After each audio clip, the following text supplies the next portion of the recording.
하나님의 은혜를 감사드립니다. 우리들의 모든 삶을 하나님께서 주관하시고 하나님의 계획과 하나님의 뜻 가운데 우리들을 인도하여 주셔서 우리가 잘못된 길로 빠지지 아니하고 하나님의 은총 가운데서 하나님의 거룩한 일을 감당하며 살아갈 수 있도록 인도하여 주셔서 참으로 감사를 드립니다. 아버지 하나님, 우리는 연약하고 우리가 어리석고 부족하여서 우리들의 생각대로 또 우리가 하고 싶은 대로 살아가려는 마음이 있습니다. 어떤 때는 주님께서 선한 길로 우리를 이끌어 주시지만 우리는 그 손길을 뿌리치고 우리가 원하는 길을 가려고 하는 그런 마음도 있습니다.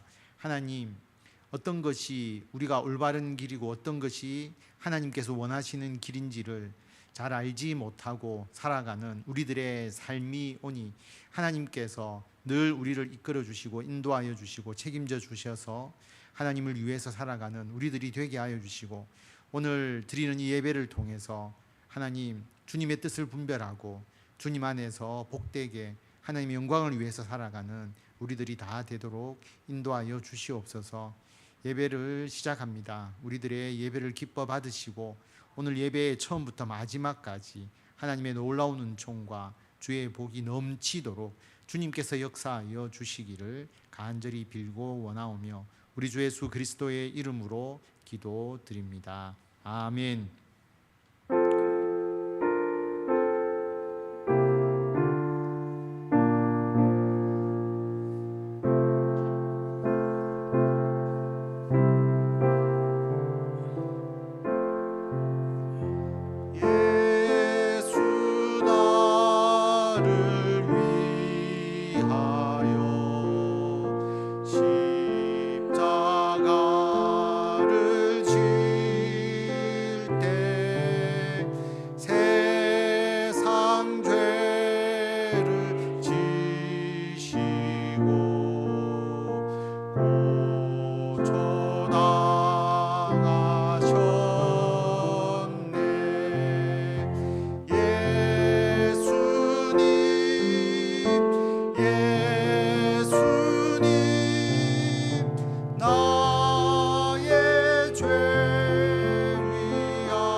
이 시간 김희욱 권사님 우리를 대표해서 기도 인도해 주시겠습니다. 사랑과 은혜로 충만하신 하나님, 날마다 베푸신 은혜로 살게 하여 주심을 감사드립니다. 성령님께서 동행하여 주셔서 은혜 가운데 3일을 살게 하시고 또 수요 예배로 저희를 불러주셔서 주님을 예배하게 하심을 또한 감사드립니다. 주님, 한없이 부족한 죄인임을 고백합니다. 고백하고 회개하여도 또다시 죄를 짓는 우리를 용서하여 주시옵소서. 돌아보면 부족함 투성이인 저희를 채워주시옵소서. 변화되어 노력하는 우리를 도와주시옵소서. 날마다 더 예수님을 닮아가는 저희가 되도록 은혜 베풀어 주시옵소서. 힘들거나 몸이 불편하거나 슬픈 일을 당한 소정교회 식구들이 있습니다. 누구보다 그 마음과 사정 잘 아시는 주님께서 친히 위로해 주시고 해결해 주셔서 주님 안에서 누리는 참 축복과 평안을 함께 누리게 하시옵소서. 성도들을 위해 애쓰시는 우리 목사님들 영육간에 강건하게 하시어 피곤치 않게 하시고 기름 부어 주셔서 선포되는 말씀과 보살핌으로 우리의 심령이 힘을 얻고 새로워지는 역사를 이루게 하시옵소서. 그렇게 하실 주님을 기대하오며 예수님 이름으로 기도드렸습니다. 아멘.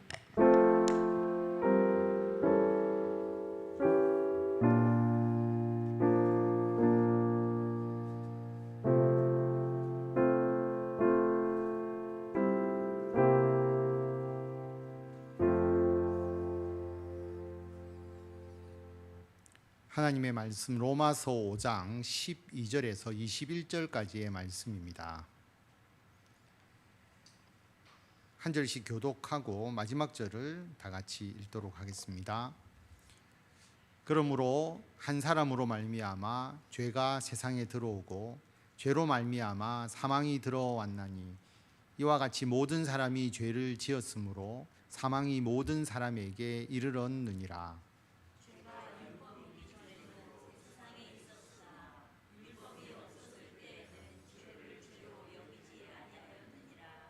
그러나 아담으로부터 모세까지 아담의 범죄와 같은 죄를 짓지 아니한 자들까지도 사망이 왕노릇하였나니 아담은 오실 자의 모형이라.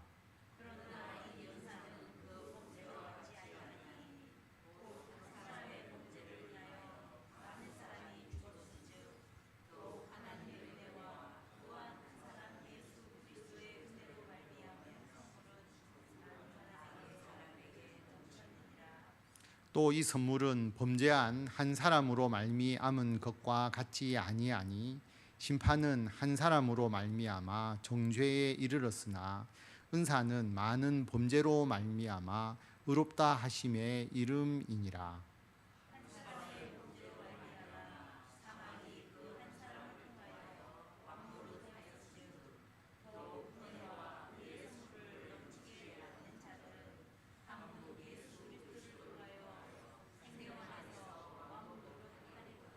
그런즉 한 범죄로 많은 사람이 정죄에 이른 것 같이 한 의로운 행위로 말미암아 많은 사람이 의롭다 하심을 받아 생명에 이르렀느니라.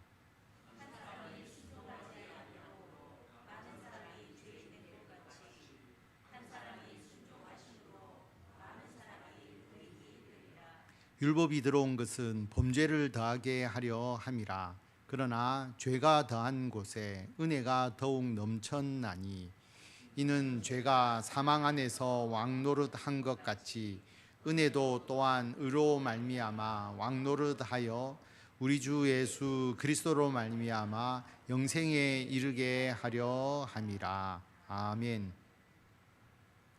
죄가 많은 곳에 은혜가 넘친다라는 주제로 하나님의 말씀을 같이 나누도록 하겠습니다. 오늘 말씀은 로마서고 어떻게 보면 우리 신앙의 아주 중요한 교리적인 부분을 담당하고 있는 내용이라고 할 수가 있습니다. 그래서 성경 공부를 하신다 생각하고 오늘 말씀을 통해서 아담과 죄 그리고 예수 그리스도와 대속과 구원에 대해서 여러분들이 좀 명확하게 정리를 해 두시고 이러한 말씀을 통해서 우리에게 주시는 그 대속의 은혜를 온전히 받아 누리는 귀한 시간이 되기를 바랍니다. 그래서 좀 제가 질문성으로 이렇게 여러분에게 문제를 던지고 여러분이 한번 생각해 보시고 같이 이야기를 조금 제가 보충해서 설명해 나가는 그런 식으로 한번 진행을 해 보려고 합니다. 오늘 말씀 12절에 보면 그러므로 한 사람으로 말미암아 죄가 세상에 들어오고 죄로 말미암아 사망이 들어왔나니 이와 같이 모든 사람이 죄를 지었으므로 사망이 모든 사람에게 이르렀느니라. 이 한 구절이 굉장히 많은 내용을 담고 있습니다. 한 사람으로 말미암아 죄가 세상에 들어왔다. 이 한 사람이 누구냐 하면 아담을 말하는 것이죠. 그래서 아담으로 말미암아 죄가 세상에 들어오고 그 죄로 말미암아 사망이 들어왔다라고 그렇게 말하고 있는 것입니다. 그래서 하나의 공식처럼 나올 수 있잖아요. 아담, 그 다음에 죄, 그 다음 사망. 이렇게 우리가 정리를 할 수가 있죠. 그래서 아담으로부터 죽음이 시작되었다라는 것을 말합니다. 아담이 언제 죽음을 경험하게 되느냐 하면 하나님께서 먹지 말라고 한 선악을 알게 하는 나무의 열매를 먹잖아요. 그래서 그 열매를 먹으면 너가 정령 죽을 것이다 라고 하나님께서 말씀하셨는데 먹었잖아요. 먹고 난 후에 즉시 죽지는 않았지만 그때부터 아담에게 죽음이라는 것이 생겼다라고 하는 것입니다. 그래서 아담, 죄, 사망이라고 하는 하나의 공식과 같은 그 내용이 생겨나게 된 것입니다. 거꾸로 이야기를 해보면 하나님께서 아담을 맨 처음 창조하셨을 때 죽음을 창조하셨을까? 아담이 죽도록 창조하셨을까? 아니면 처음 하나님께서 창조하셨을 때 아담은 죽음이 없었을까? 여러분이 한번 생각해 보시는 거죠. 처음 하나님이 창조하신 그 아담은 죽음이 있었을까? 없었을까? 이렇게 생각을 해보면 성경에 명확하게 딱 답처럼 나오는 것은 없습니다. 그런데 하나님께 불순종하고 죄를 지었을 때 정령 죽으리라 라고 말씀을 하셨고 죄로 인해서 사망이 왔다면 처음에 하나님께서 아담을 창조하셨을 때는 분명히 죽음이 없었을 것이다. 아담이 영생하도록 그렇게 하나님께서 만드셨을 것이다. 그런데 불순종으로 말미암아 죽음이 비로소 있게 되었다라고 하는 것이죠. 그래서 하나님이 죽음을 만드신 분이 아니라 하나님은 영생을 만드셨는데 사람이 하나님께 대해서 불순종함으로써 사망이 들어오게 된 것이다 라는 것을 알 수가 있고, 그리고 요한계시록 그 마지막 부분에 보면 예수님의 재림으로 새하늘과 새 땅이 이루어지고 영생하는 모습을 보여주죠. 그래서 하나님을 볼 수 있고 하나님과 더불어서 영원한 생명을 누리는 것을 볼 수 있는데, 새하늘과 새 땅을 묘사한 그 내용을 보면 에덴의 회복, 그러니까 하나님께서 맨 처음 창조하신 아담이 죽음이 없고 그리고 하나님의 그 은혜와 하나님의 은총이 넘쳐나는 그 에덴의 회복을 이야기를 하고 있거든요. 그래서 하나님의 창조 그리고 마지막에 재창조, 예수님의 재림을 통한 새하늘과 새 땅, 그것은 영생과 영생, 생명과 생명, 그러나 그 가운데는 인간의 불순종으로 인한 사망, 이렇게 우리가 정리를 해볼 수가 있습니다. 그래서 하나님이 죄를 만드신 게 아니잖아요. 죄는 우리가 지은 것이죠. 그러므로 하나님이 사망을 만드신 것이 아니고 인간이 죄로 인해서 사망에 이르게 되고, 하나님은 생명을 주시는 분이다. 아담에게 맨 처음 생명을 주셨고 죄로 인해서 죽은 우리들을 예수님의 십자가 대속으로 생명을 주신 분이시다. 이렇게 볼 수가 있습니다. 아담으로 말미암아 죄가 세상에 들어오게 되었다라고 하는 것입니다. 그래서 이 아담에 대한 이야기가 여러 가지로 이야기를 해볼 수 있는데요. 우리는 모두가 아담을 하나님께서 최초로 만드신 인간으로 믿잖아요. 너무나 당연하게 믿지 않습니까? 아담이 최초의 인간이 아니라고 생각하시는 분이 아마도 아무도 없으실 겁니다. 그냥 성경만 읽어도 누구나 알 수 있잖아요. 그런데 이 믿음이 모두에게 있는 게 아니에요. 대표적으로 통일교, 그리고 통일교의 교리를 상당 부분 뺏겨서 차용한 신천지, 우리나라 이단의 계보는 계보가 있습니다. 이단이 그 교리를 하늘에서 떨어진 게 아니잖아요. 앞에 거를 베끼고 또 베끼고 또 베껴서 조금씩 바꾸어서 그렇게 재탕 삼탕을 하거든요. 통일교에서 이 아담이 하나님께서 만드신 최초의 사람이 아니라고 이야기를 합니다. 그 근거가 뭐냐 하면 그 중에 하나가 아담과 하와의 사이에서 가인과 아벨이 태어나잖아요. 성경에 가인, 아벨 이름이 나오죠. 그런데 가인이 아벨을 죽이잖아요. 그런데 하나님께서 그 가인의 죄를 책망하실 때 가인이 뭐라고 이야기를 했느냐면 나를 그냥 보내시면 사람들이 나를 죽일 거다라고 이야기를 합니다. 그 장면이 나오잖아요. 그 이야기가 나오는데 사람들이 반문을 하는 거죠. 아니 가인, 아벨밖에 없는데 그럼 가인을 죽이려는 사람은 누구냐?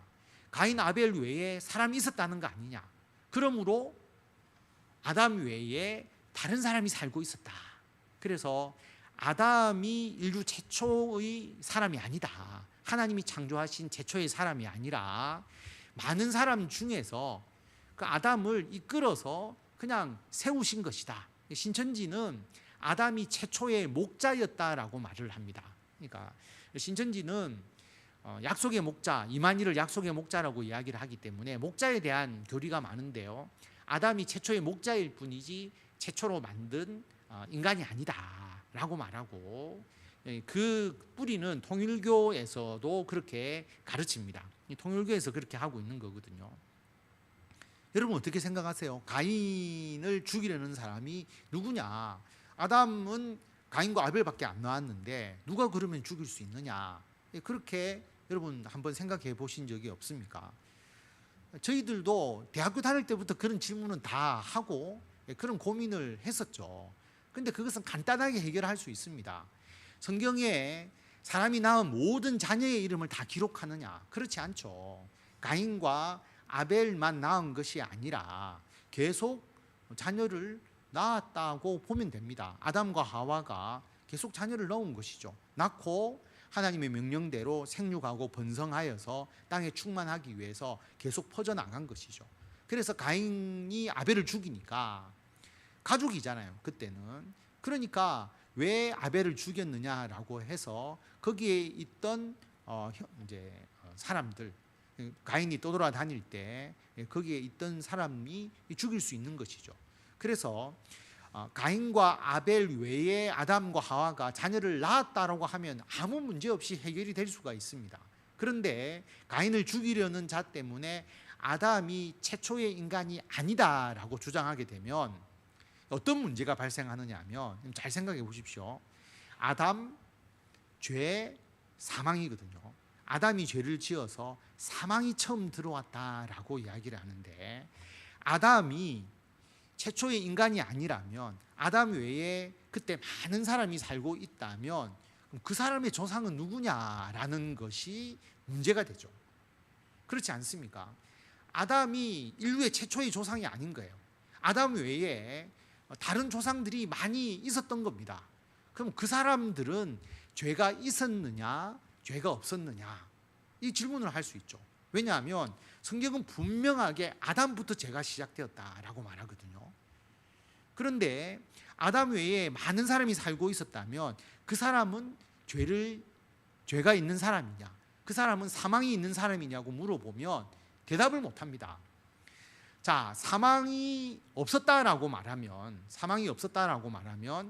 아담 외에 그때 영생하는 사람이 있었다라고 하는 의미가 되어버리죠. 말도 안 되지 않습니까? 그러면 아담 외의 사람도 죽는 사람이었다라고 말하면 그럼 그 사람의 죄는 어디서부터 왔느냐? 또 말을 못 하거든요. 그래서 성경을 우리가 아는 성경에서 조금만 성경의 교리를 바꾸어 버리면 모순이 생깁니다. 성경이 맞지 않게 되거든요. 그래서 언뜻 보면 가인을 죽이려는 사람이 있었으니까 아담 외에 다른 사람이 있었다. 그래, 그렇게 생각할 수 있을지 모르지만 아담 외에 다른 사람이 있었다라고 하면 아담으로부터 죄가 시작되고 죄로 인해서 사망이 왔다라고 하는 이 가르침이 완전히 무너져 버리게 되는 겁니다. 그리고 아담 때에 있었던 사람이 무지한 사람이거나 또는 하나님을 알지 못하는 사람이었다라고 만약에 가르치게 되면 하나님이 창조하신 사람이 무지한 사람이냐? 하나님이 창조하신 사람이 하나님을 알지도 못하는 사람이냐? 말도 안 되잖아요.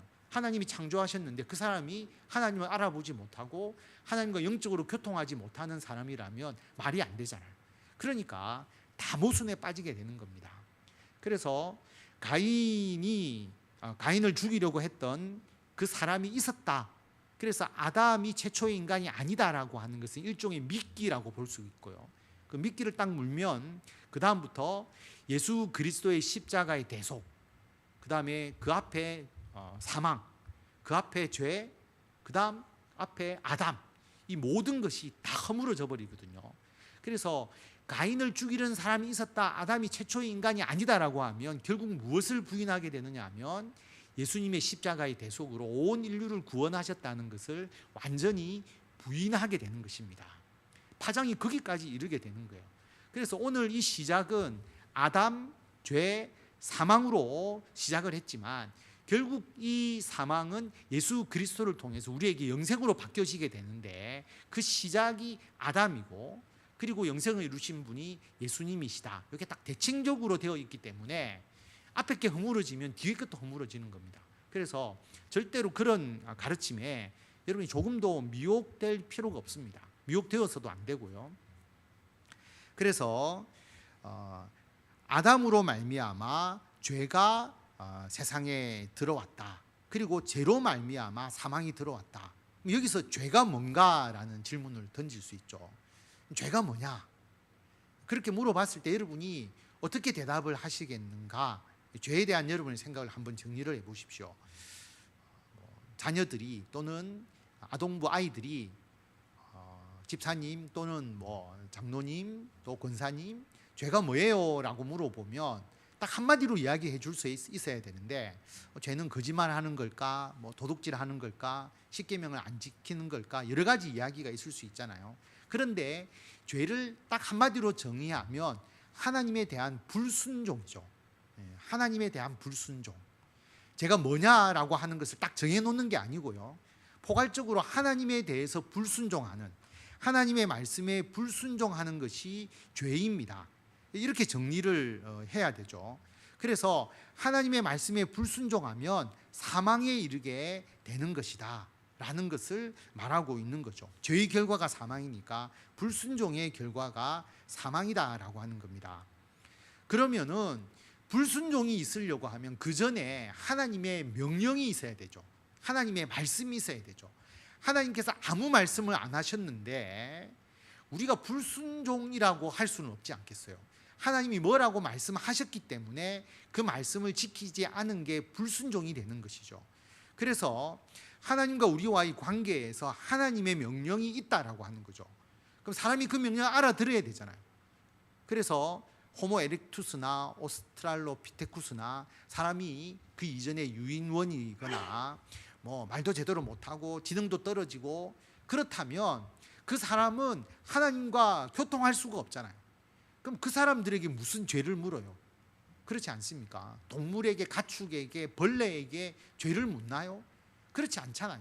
그래서 인간이 죄를 짓는다라고 하는 것은 하나님께서 인간을 창조하실 때 하나님을 알고 하나님의 말씀을 이해하고 하나님과 영적으로 교통할 수 있는 자로 만드셨기 때문에 죄가 있게 되는 것이고 그 죄의 결과를 인간이 책임을 지도록 하시는 것이거든요. 그래서 하나님의 형상대로 인간을 만드시고 하나님께서 인간에게 명령을 주시잖아요. 말씀을 주시잖아요. 그런데 그 말씀에 대해서 불순종한 것입니다. 대표적으로 아담은 선악과를 먹지 마라 라고 하는 것에 대해서 불순종을 했죠.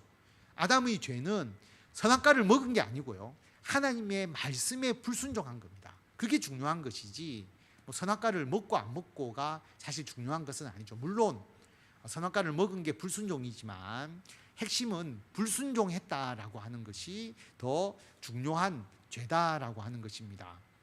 하나님께서 왜 선악과를 만드시고 그리고 생명나무를 만드시고 먹지 못하도록 하셨느냐라고 하는 것은 우리가 이것도 아까 가인 이야기처럼 제가 대학교 다닐 때부터 왜 하나님 선악과를 안 만드셨으면 아담이 먹지도 않았을 것이고 그러면 죄도 없었을 것인데 하나님이 선악과를 만들어 놓고 왜 먹게 하셨습니까? 하나님 잘못 아닙니까? 그런 질문을 많이 던져봤고 거기에 대한 해답은 이미 다 나와 있죠. 하나님이 왜 선악과를 만드셨는가? 하나님 창조주와 피조물이 인간을 구별하는 근거가 뭘까? 하나님이 인간을 만드셨는데 하나님과 인간을 구별할 수 있는 하나의 기준, 그게 생명나무와 선악을 알게 하는 나무다라고 하는 거죠. 선악을 누가 판별해야 되느냐? 선악, 선한 것과 악한 것을 가르치고 판별하시는 분은 하나님이시거든요. 하나님이 판별하는 것이지 사람이 판별하면 되는 게 아닙니다. 사람은 악을 알 필요도 없죠. 선과 악을 구분할 필요가 없습니다. 하나님의 영역이라고 하는 것이죠. 그리고 영생도 하나님의 영역이죠. 그런데 선악을 알게 하는 나무의 열매를 먹지 마라라고 하는 것은 실제로 하나님과 인간 사이의 그 피조물과 창조주의 그 구분을 넘어서는 거죠. 그래서 사탄이 뭐라고 이야기했느냐 하면 너가 하나님처럼 될 거다. 하나님처럼 선악을 알게 될 거다. 그래서 이 선악과를 먹도록 미혹한 거잖아요.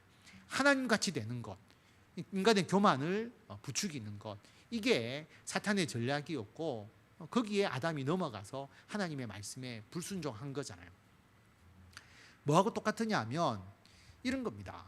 예를 들어서 미성년자가 내가 선악을 알고 싶은 거예요. 선과 악을 알고 싶은 거예요. 그래서 나는 악을 알아야 되겠다라고 해서 유흥업소에 다니고 그리고 조폭의 세계에 다니고 그래서 뒷골목 그 폭행과 그리고 악이 막 넘쳐나는 그곳에서 내가 선과 악을 다 파악해야 된다라고 하는 것과 마찬가지거든요. 그럼 꼭 알아야 될 필요가 있습니까? 부산에 폭력 범죄가 많이 일어나고 그리고 음란하고 그러한 곳을 우리가 알 필요가 있나요? 모르고 살아가도 되잖아요. 근데 그런 세계가 있다 할지라도 내가 그것을 다 알 필요가 없는 거예요. 그래서 선과 악을 구분하고 판단하는 영역은 하나님의 영역이지 내가 선과 악을 분별하겠다라고 생각한 것 자체가 잘못이라고 하는 거죠. 그게 피조물의 교만이고 하나님에 대한 불순종입니다. 하나님이 먹지 마라라고 말씀하셨거든요. 그것은 선과 악, 피조물과 하나님과의 영역을 허물어서는 안 된다라고 하는 겁니다. 이게 과거에는 참 이해하기 어려운 일인데 지금은 쉽잖아요. 예를 들어서 인공지능 지금 로봇 또 자동차도 자율운행 자동차.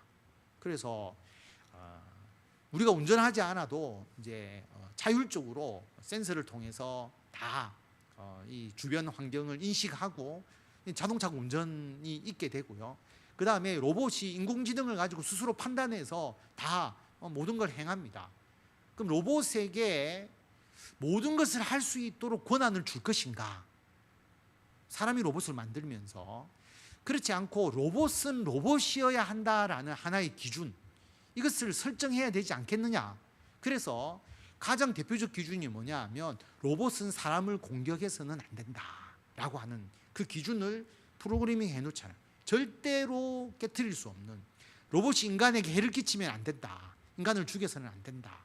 이게 너무 과도하게 되면 지금 전문가들이 자율운행 자동차 같은 경우에 사람이라고 인식했을 때 이 사람을 절대로 다치게 하면 안 된다는 것 때문에 급격하게 핸들을 꺾거나 급정거를 하거나 오히려 더 큰 사고를 유발할 수 있다. 이게 고민이죠. 그래서 자율운행 자동차에 어떤 기능을 부여할 것인가. 기능을 부여한다는 것은 인간이 로봇과 자율주행 자동차를 만들었기 때문에 거기에 대해서 제한을 걸 수가 있는 것이죠. 하나님이 우리에게 대해서도 마찬가지입니다. 인간을 하나님의 형상대로 만드셨지만 너희들이 할 수 있는 피조물로서의 권한은 여기까지야. 그게 선악과와 선악을 알게 하는 나무의 열매와 그리고 생명나무 열매였거든요. 그것이 하나님의 영역이다라고 하는 겁니다. 그래서 여러분 에덴 동산에 꼭 어떤 나무 열매가 있었고 그 나무 열매를 아담이 먹음으로써 문제가 되었다, 죄가 이루어졌다. 여러분 꼭 그 열매를 생각하실 필요가 없고요. 실제로 그 열매가 없었을 수도 있습니다. 비유적으로 말씀하신 것일 수도 있어요. 근데 중요한 것은 뭐냐 하면 열매가 있고 없고가 중요한 게 아니라 죄는 선악과를 먹은 것이 아니고 불순종이고 그 불순종은 하나님의 영역을 인간이 침해하려고 하고 자기가 선악을 알려고 하는, 내가 선악을 판단하는 자로서 생각을 했기 때문에 그게 문제라는 것이, 죄라는 것이 더 중요한 사건입니다. 그게 중요한 것이거든요. 그래서 아담으로부터 인간이 하나님에 대한 불순종을 행하게 되고 그래서 사망에 이르게 되었다라고 하는 것입니다. 그래서 하나님께서 그 기준을 설정하셨다. 지금도 인간이 그 기준을 로봇에게 적용하는 것처럼 로봇과 인간이 같을 수가 없으니까 하나님도 피조물에게 그것을 적용을 했는데 여러분 로봇이 그걸 깨트리면 어떻게 될까요? 사람을 절대 공격하지 말도록 했는데 그래서 군인 로봇을 만들었는데 그 군인이 사람에게 총을 쏘고 그리고 자기에 대해서 문제가 일으키는 이런 형태로 되어버린다면 심각한 문제가 발생하겠죠. 그러면 그 로봇을 깨트리든지 파괴하든지 할 거 아니겠습니까? 이런 문제가 우리 인간에게 분명하게 있었다라고 하는 것입니다. 좀 생각해 보시면 쉽게 이해가 될 것입니다. 그래서 불순종의 결과는 사망이죠. 로봇이 그 원칙을 깨면 로봇을 깨트려 버리거나 파괴시켜 버려야 하는 것처럼 불순종의 결과가 사망에 이르게 된다라는 것을 우리가 알 수가 있습니다. 그래서 13절에 보면 죄가 율법이 있기 전에도 세상이 있었다. 대표적인 하나님의 명령이 율법이잖아요. 하나님의 명령을 딱 체계화시켜 주셨거든요. 그래서 율법이 있기 전에 그러면 죄가 없었느냐? 죄가 있었다라고 하는 겁니다. 불순종이 율법이 있기 전에도 불순종이 있었다라고 하는 거죠. 어떤 불순종이 있었는가라고 생각을 해보면 자, 일반적인 하나님의 명령이 있잖아요. 우리가 창세기에 1장 2장에 보면 하나님께서 맨 처음에 인간을 창조하시고 하나님께서 사람에게 명령하신 게 있잖아요. 생육하고 번성하고 땅에 충만하라. 땅에 충만해서 퍼져나가도록 했는데 바벨탑을 높이 쌓아서 우리 흩어지지 말자, 우리 모이자. 그래서 도시를 건설하고 사람들이 단합을 해서 흩어짐을 면하게 하려고 하는. 흩어지니까 힘들거든요. 도시를 개척해야 되고 영토를 확장해 나가야 되니까 너무 힘드니까 하나님께 대항하는 방법이 높은 탑을 세워서 그 탑을 중심으로 사람들이 단합해서 흩어짐을 면하게 하는. 그래서 하나님께서 벌을 내리시잖아요. 그것도 하나님의 명령에 대한 위반이거든요. 그리고 하나님께서 우리 인간을 하나님의 형상대로 만드셨기 때문에 꼭 명시적인 율법이 없어도 하나님이 이것이 죄다라는 것을 알게 해 주셨죠. 예를 들어서 쉽게 말하면 부모 공경이라고 한번 생각해 보십시오. 부모 공경을 십계명을 주실 때 처음으로 하나님께서 만드셨을까? 그러면 십계명이 있기 전에는 십계명은 모세 때에 받은 거잖아요. 그럼 모세 이전에 부모 공경, 부모에 대해서 악을 행한 자가 심판받는 게 없었는가? 한번 생각해 보면 어떤 사건이 기억나지 않습니까? 부모를 공경하지 못해서 하나님의 심판을 받은 사람 누가 있었죠? 생각나시나요? 네. 노아의 아들 셈, 함, 야벳 중에서 함이 노아가 포도주에 취해서 벌벗고 잠을 자고 있었는데 그 자기 아버지의 벌금 벗은 모습을 보고 본 것까지는 내가 보려고 한 게 아니잖아요. 들어가 보니까 아버지가 술에 취해서 그렇게 하고 있었으니까 거기에 대해서 책망한 게 아니고, 성경을 잘 읽어보면 그것을 형제들에게 고했는데, 야, 아버지가 이렇게 되어 있으니까 빨리 아버지의 그 부끄러움을 가려드려야 되겠다, 이렇게 이야기한 것이 아니라 형제들에게 아버지의 그 부끄러움을 드러낸 거예요. 다시 말하면 비웃거나 약간 고자질하거나, 그러니까 아버지의 어떤 그 허물을 막 그냥 들춰내고 약간 우스갯거리로 만들어 버린 것이죠. 그래서 그 나머지 형제는 뒤로 가서 그 보지 않고 옷을 덮어서 아버지를 공경하는 모습을 보여주었잖아요. 함이 저주를 받잖아요. 그래서 보면 왜 그 함의 죄가 잘못이냐라고 하는 것은, 부모 공경에 대해서 율법적으로 모세를 통해서 십계명을 주시기 전에 하나님이 부모를 공경하라는 명시적 율법이 없었지만, 이것은 당연하게 일반적인 명령으로서 실제로 하나님께서 주신 것이기 때문에 그게 죄가 된다라고 하는 것입니다. 그래서 율법이 없으니까, 율법이 안 나오니까 이거는 죄가 아닙니다, 그렇게 이야기할 수가 없어요. 하나님께서 우리 인간에게 보편적 양심을 주시고 보편적으로 누구든지 죄라고 하는 것은 당연하게 이것은 명시적으로 나타날 수밖에 없거든요. 남자와 여자도 마찬가지입니다. 하나님께서 남자와 여자를 만드셨잖아요. 이 생물학적 남자와 여자를 부인하는 게 참 쉽지 않아요. 여러분 한번 생각해 보십시오. 그 틀을 과연 바꿀 수 있겠느냐라고 하는 겁니다.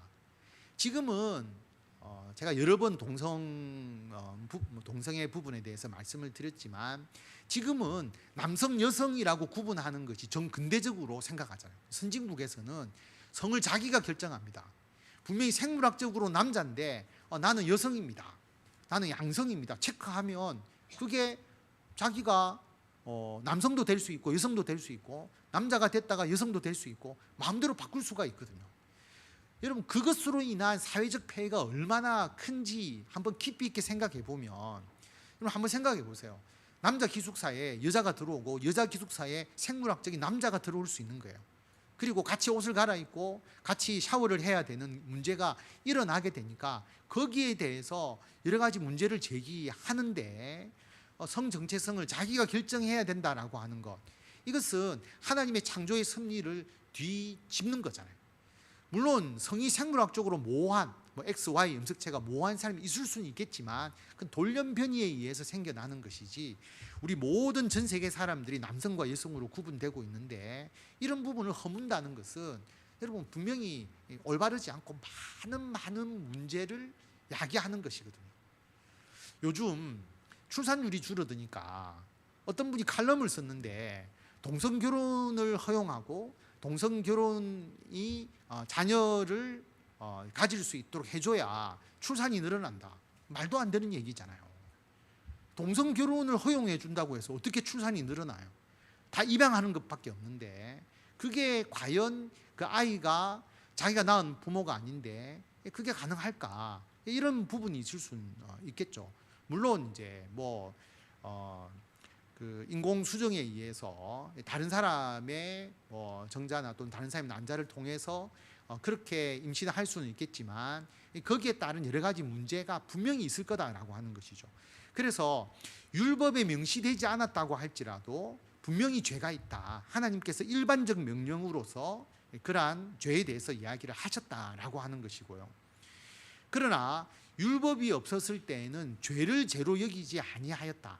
실제로 죄가 없었다는 게 아니라 명시적인 특수적 명령, 예를 들어서 안식일 규례, 안식일에 일하면 되지 않는다라고 하는 것, 그 다음에 제사에 대한 규례, 절기를 지키고 그런 것, 이것은 모세를 통해서 하나님께서 레위기, 민수기, 출애굽기, 레위기, 민수기에 명령하신 그 명확한 율법이 있기 때문에 그걸 지키지 않으면 죄가 되는 거예요. 그게 없었을 때는 그게 죄가 아니다라고 하는 겁니다. 그래서 제가 어렸을 때 왜 아벨의 제사는 받으시고 가인의 제사는 받지 않았느냐, 그때 제가 배우기로는 아벨은 피로 제사를 드렸는데 피의 제사는 받으시고 곡식으로 드리는 제사는 받지 않으신다. 이 피의 제사라고 하는 생각이 어디서 나왔느냐 하면 우리가 출애굽기, 레위기, 민수기에 있는 그 율법에 의해서 생각을 한 거예요. 그런데 그때는 피의 제사를 드리라는 제사법이 없었을 때입니다. 그러니까 피의 제사가 받고 가축을 드리는 건 받고 곡물은 안 받고 그게 아니라고 하는 거죠.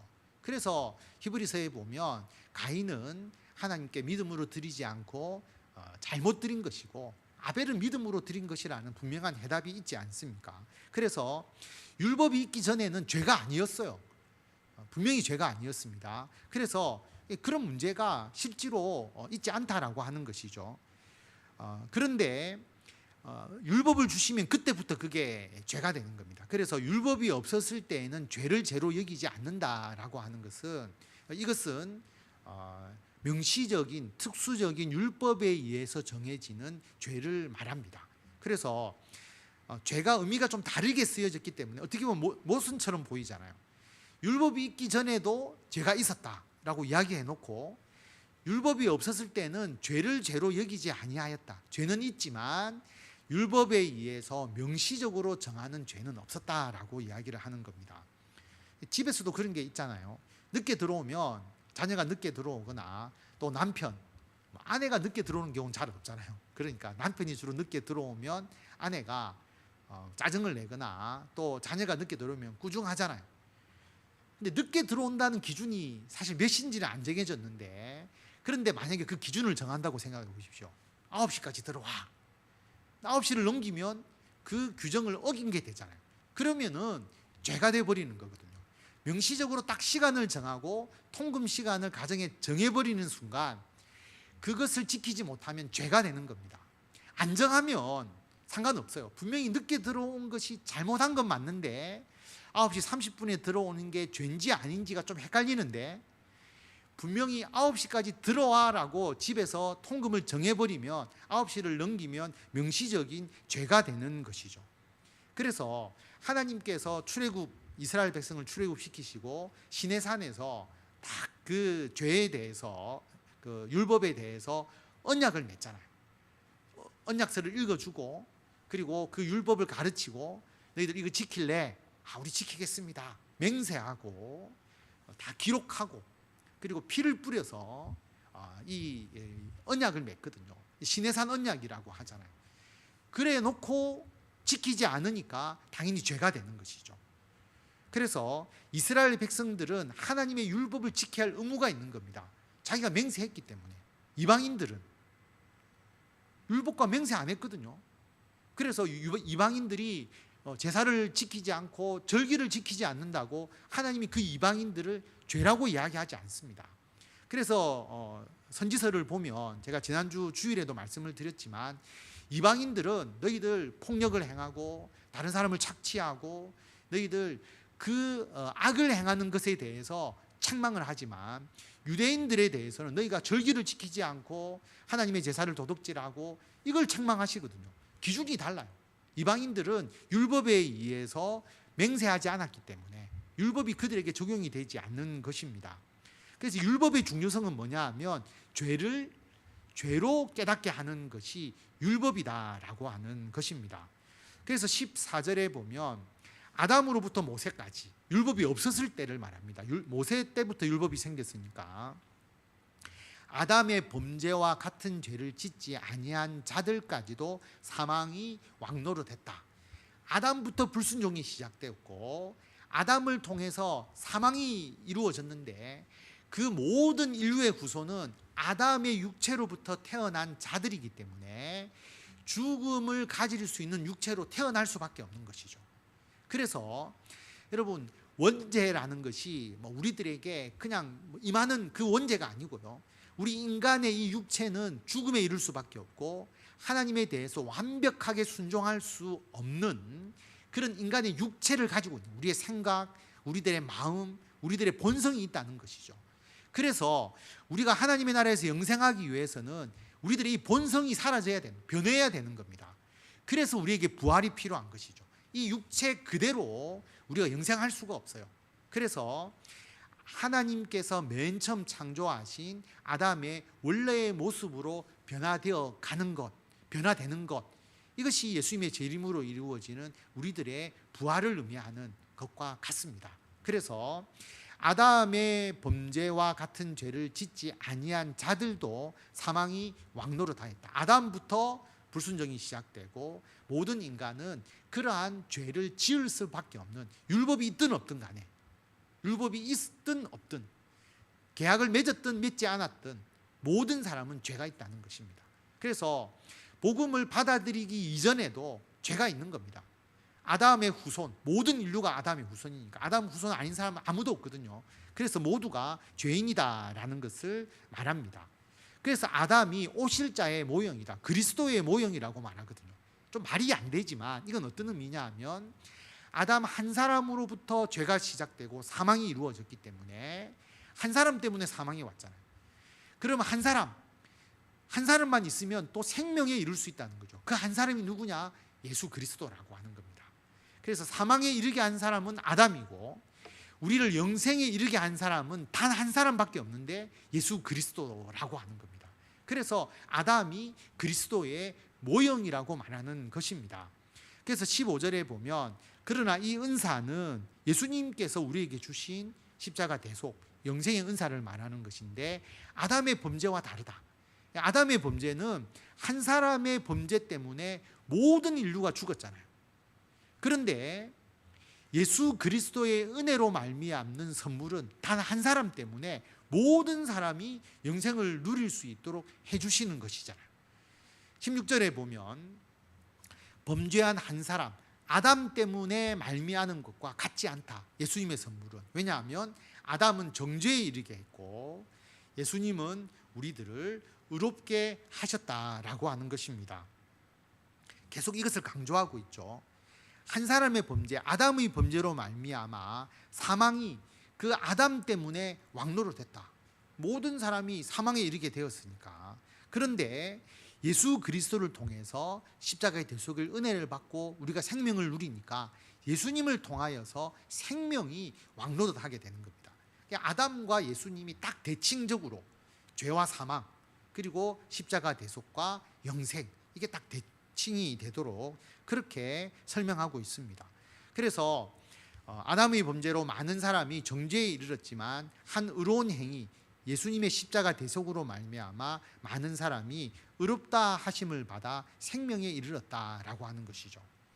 아담이 순종하지 않아서 많은 사람이 죄인이 된 것처럼 예수님께서 순종의 모범을 보여주시잖아요. 죽기까지 인간의 모습으로 이 땅에 오셔서 우리를 대속해 주신 절대적인 순종, 하나님의 아들이시지만 종과 같이 순종의 모범을 보여주셨다라고 말하거든요.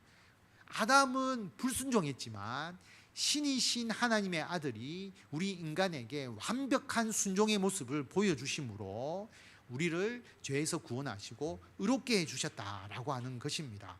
그래서 율법이 들어온 것은 범죄를 더하게 하려 합니다. 율법이 정해지면 죄가 생깁니다. 그래서 우리 교회는 교회 규칙 같은 것을 좀 잘 만들지 않아요. 왜냐하면 규칙을 많이 만들면 죄가 많아져요.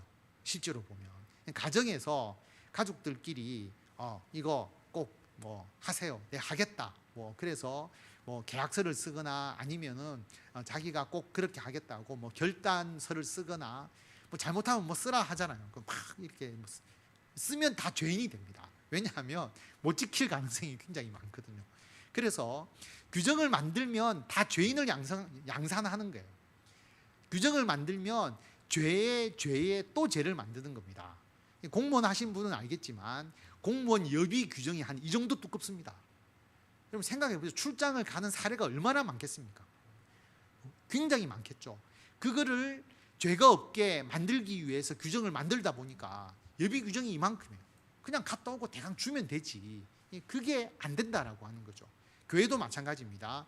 율법이나 규칙이 너무 강하면 모두를 죄로 만들지만 우리 예수 그리스도께서는 율법이 아니라 그 십자가의 대속의 은혜로 우리를 구원하셨기 때문에 죄가 많은 곳에 은혜를 더해 주시는 것이죠.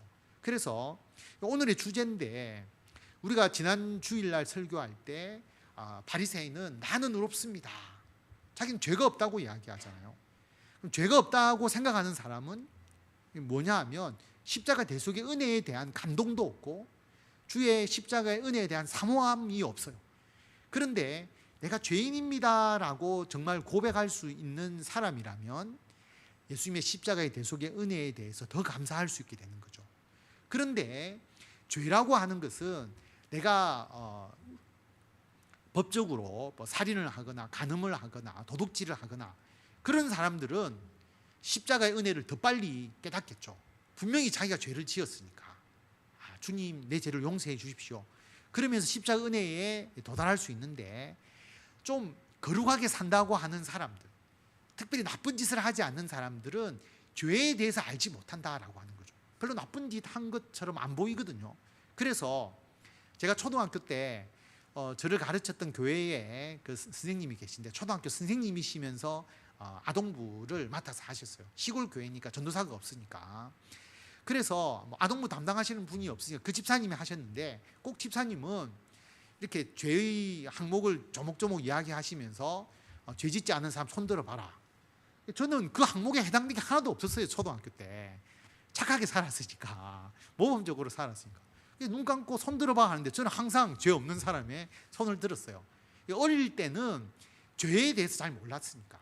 근데 여러분, 신앙이 깊어지면 깊어질수록 하나님의 율법, 하나님의 말씀의 그 깊이를 알잖아요. 처음에는 여러분 명시적인 율법만 딱 지키면 죄가 없는 줄 알지만, 여러분 더 깊이 있게 가면 그 율법의 정신, 율법의 기본 이념까지 지키지 않으면 우리는 모두 죄인이라고 이야기를 하잖아요. 간음하지 않더라도 음욕만 품어도 죄인이고, 여러분 기도를 하지 않더라도 죄인이고, 우리가 사랑하지 않아도 죄인이고, 우리들의 죄라고 하는 것은 하나님께서 말씀하신 그 모든 것을 지키는 죄, 지키지 않는 죄라는 것은 너무나 많으니까, 신앙이 깊어지면 깊어질수록 죄인임을 깨닫게 되고, 죄인임을 깨닫게 되니까 그 다음 어떻게 되느냐 하면 주님의 그 십자가의 은혜, 그 대속의 은혜가 더 커지게 되는 것이죠. 더 신앙이 깊어지고 더 예수님께로 나아가게 되는 것입니다. 이것을 깨닫게 되는 것이죠. 그래서 율법이 들어온 것은 범죄를 더하게 하려 합니다.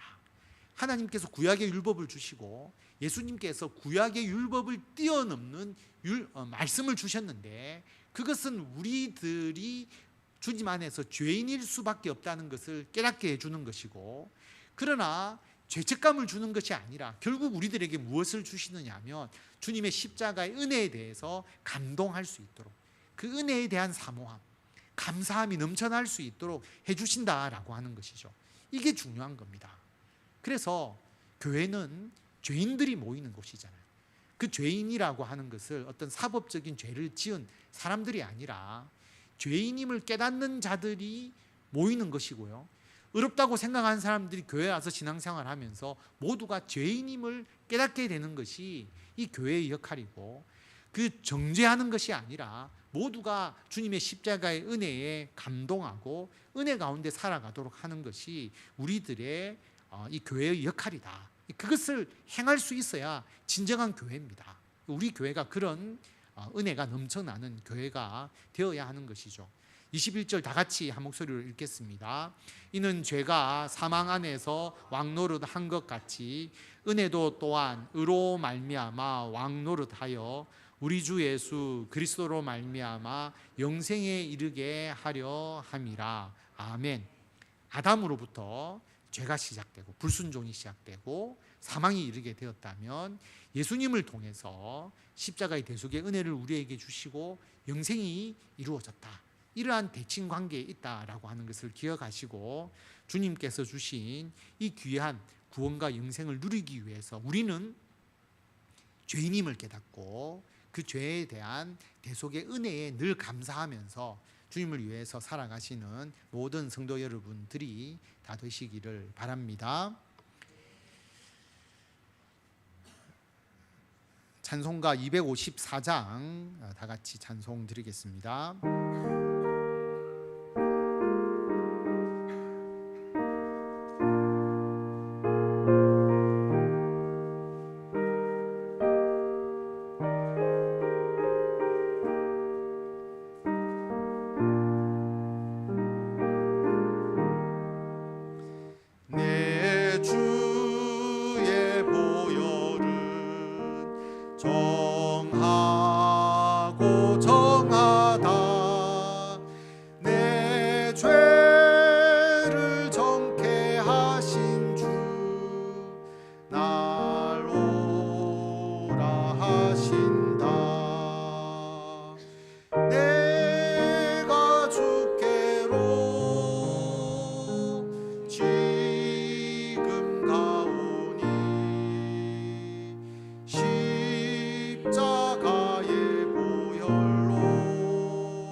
강한 믿음과 또 사랑함과 평안함 다 주려 함이라. 내가 주께로 지금 가오니 십자가의 보혈로 날 씻어 주소서. 큰 죄인 복받아 살 길을 얻었네.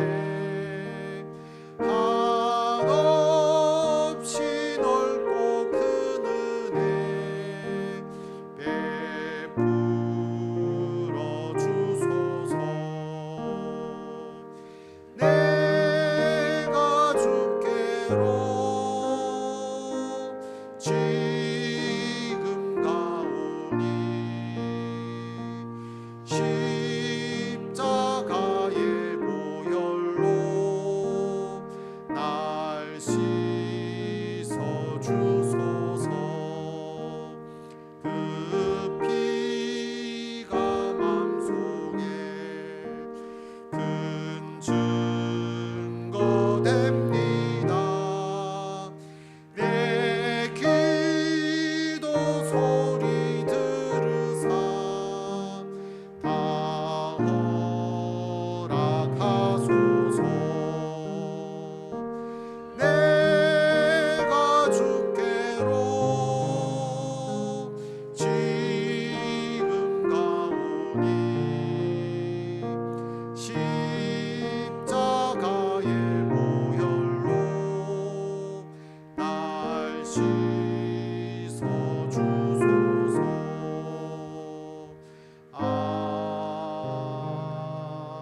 아멘. 기도하겠습니다. 하나님의 은혜를 감사드립니다. 아버지 하나님, 우리가 주님을 닮아가고 또 주의 성품과 또 성령께서 함께 하시고 주의 말씀을 이해하고 깨달아 가면 갈수록 우리가 죄인임을 깨닫게 됩니다. 우리가 부족한 것 투성이고 하나님 앞에서 결코 의로울 수 없는 존재라는 것을 인정하게 되고, 다른 사람들을 정죄하고 비교했던 모든 것이 다 헛되고 내가 오히려 더 주님 안에서 더 죄인임을 깨닫고 회개하고, 그러나 예수 그리스도의 십자가의 대속의 은혜, 이 부족한 우리들을 위해서 주님께서 십자가의 그 보혈로서 우리를 구원해 주셨음에 감사하며 그 은혜에 감동하며 주님을 위해서 살아갈 수 있도록 인도하여 주셔서 참으로 감사를 드립니다. 아버지 하나님, 우리들의 가정에서, 직장에서, 교회에서 우리가 예수님의 십자가의 대속의 은혜에 사로잡혀가는 삶을 살아갈 수 있도록 인도하여 주시고, 그래서 우리들이 더 큰 죄인임을 고백하고 더 큰 주님의 은혜를 받아 누렸음에 감사하며 하나님을 위해서 살아가는 우리들이 되도록 주님 인도하여 주시옵소서. 아버지 하나님, 우리가 인생에서 여러 가지 어려움을 겪기도 하고 몸이 아프기도 하고 또 힘든 여러 가지의 사건과 사고 속에 있기도 합니다. 그러나 우리가 이 세상의 모든 것을 주관할 수 없고 하나님께서 하나님의 뜻 안에서 우리들에게 유익이 되고 우리들에게 더 좋은 방향으로 항상 우리들을 인도해 주고 계십니다. 어떤 때는 우리가 생각할 수 없고 우리가 판단할 수 없고 우리가 이해할 수 없는 일들이 일어나기도 하지만 결국 모든 것은 하나님이 주관하시고 우리가 선악을 분별하고 판단할 수 있는 자리에 있지 않다는 것을 다시 한번 깨달으면서 하나님 앞에 엎드리며 나아갑니다. 하나님, 우리들을 위로하시고 특별히 몸이 아픈 성도들, 특별히 하나님의 부름을 받아 하나님의 품에 안긴 현욱이와 그 가정 위에 하나님께서 함께 하셔서 하나님의 진정한 위로, 하나님의 임재하심, 하나님의 뜻, 하나님의 놀라우신 손길을 더 깊이 경험하고 체험하게 하여 주시고, 그래서 현욱이를 통하여서 우리들에게 주신 하나님의 메시지를 분명하게 받아들이고 더욱더 하나님을 위해서 살아가는 우리들이 되도록 인도하여 주시옵소서. 아버지 하나님, 우리가 하나님께서 우리들의 기도를 들어주실지 않으실지 우리는 알지 못하지만 우리는 하나님께 늘 기도합니다. 하나님께 메어 달리고 우리들이 어린아이와 같이 하나님께 부르짖고 하나님께 나아갈 때에 하나님의 뜻 안에서 모든 일이 협력하여 선을 이루게 하시고 결코 낙심하지 않고 하나님을 의지하고 하나님께 간구하며 하나님과 동행하며 살아가는 우리들이 되도록 주님 인도하여 주시옵소서. 어떤 때는 고통을 겪기도 하고 어떤 때는 우리들의 삶이 여러 가지로 돌아가며 참 힘들 때도 있지만 주님은 주님의 계획 속에서 우리를 분명히 인도해 주신다는 믿음과 확신을 가지고 우리들이 겪고 있는 이 모든 어려움들을 극복해 나가고 궁극적으로 하나님의 영광을 나타내는 우리들이 되도록 인도하여 주시옵소서. 그래서 주님께서 우리를 너무나 사랑하셔서 자기의 목숨을 내어놓으시고 우리들의 모든 죄를 대속하기까지 우리를 반드시 사랑하시고 끝까지 사랑하심을 온전히 믿고 주님만 의지하며 나아가는 우리 모두가 되도록 주님께서 역사하여 주시옵소서. 오늘 주신 주님의 말씀을 마음에 새기고 더욱더 담대하게 이 세상을 살아나가게 하여 주시고 우리가 하나님의 나라 영원한 생명이 우리에게 이미 약속되어 있사오니 우리가 두려움 없이 우리들이 행하는 모든 일을 통하여 하나님의 영광을 나타낼 수 있도록 주님께서 복 내려주시고 영적으로 육체적으로 강건케 하시고 물질적으로도 부족하지 않게 하여 주시고 우리들의 모든 삶이 예수 그리스도의 향기를 땅끝까지 나타내는 복된 삶이 되게 하여 주시기를 간절히 빌고 원하오며 우리 주 예수 그리스도의 이름으로 기도드립니다. 아멘.